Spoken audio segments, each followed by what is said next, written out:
بسم اللہ الرحمن الرحیم۔ السلام علیکم ورحمۃ اللہ وبرکاتہ۔ وظائف آف اسلام کے تمام سننے اور دیکھنے والوں کو خوش آمدید کہتا ہوں۔ اللہ تبارک و تعالیٰ سے دعا گو ہوں آپ بہن بھائی جہاں پہ بھی ہوں خیر و عافیت سے ہوں۔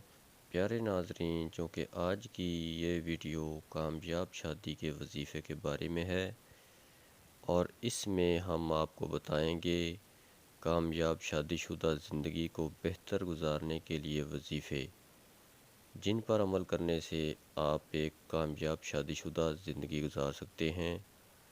دوستو، کامیاب شادی شدہ زندگی میں کئی نشیب و فراز آتے ہیں، لیکن اگر دانش مندی کے ساتھ حالات کا مقابلہ کیا جائے تو زندگی پرسکون رہتی ہے۔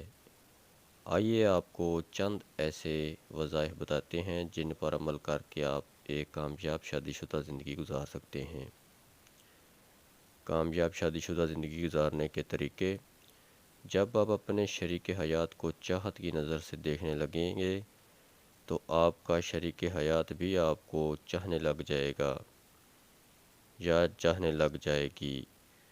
اس طرح سے نہ صرف آپ کا ایک ہی پل مضبوط ہوگا بلکہ آپ کا رشتہ آپس میں اتنا گہرا اور مضبوط ہوگا کہ ساری زندگی خوشگوار گزرے گی۔ یہ ضروری نہیں آپ کی اور آپ کے ساتھی کی سوچ یا ذہنی معیار ایک ہی جیسا ہو۔ اگر آپ سالوں سے ایک دوسرے کے ساتھ رہ رہے ہیں تب بھی وہ ایک دوسرا انسان ہے، اور آپ کوئی بھی بات کرنے سے قبل اس بات کو اپنے ذہن میں رکھیں اور چھوٹی چھوٹی باتوں کا برا مت منائیں۔ ایک دوسرے کی کمی کو مت دیکھیں۔ اگر آپ ان ساری باتوں پر عمل کرنا شروع کر دیا تو وقت گزرنے کے ساتھ ساتھ آپ کے ساتھی میں بھی جسمانی تبدیلی آ جاتی ہے۔ اس طرح کرنے سے آپ کے ساتھی میں بھی یہ رویہ شروع ہو جاتا ہے اور یقیناً ایسے ہی ایک اچھی زندگی گزرتی ہے۔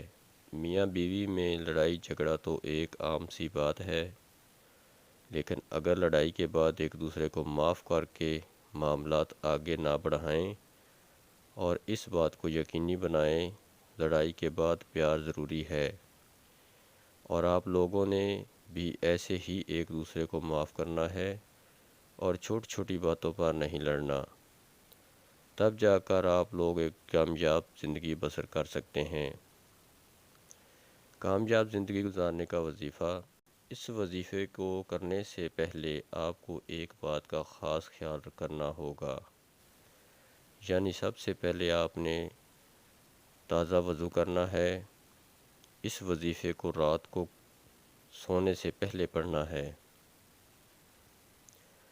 رات کو سونے سے پہلے 11 دفعہ درود ابراہیمی پڑھیں، 21 مرتبہ سورہ اخلاص پڑھیں، اس کے بعد پھر سے 11 مرتبہ درود شریف پڑھیں، اور اس کے بعد آپ نے اپنی شادی کے بارے میں دعا کرنی ہے۔ اگر آپ کی شادی ابھی نہیں ہوئی تو اس کے لیے اللہ پاک سے دعا کریں، اور اگر آپ لوگوں میں سے جس کسی کی شادی ہو چکی ہے تو وہ حضرات کامیاب شادی شدہ زندگی کو گزارنے کے لیے اللہ پاک سے دعا مانگیں۔ امید ہے دوستو آپ کو آج کی ویڈیو پسند آئی ہوگی۔ اگر ویڈیو اچھی لگی ہو تو لائک اور زیادہ سے زیادہ شیئر کر دیجیے گا، اور ہمارے چینل کو سبسکرائب کرنا مت بھولیے گا۔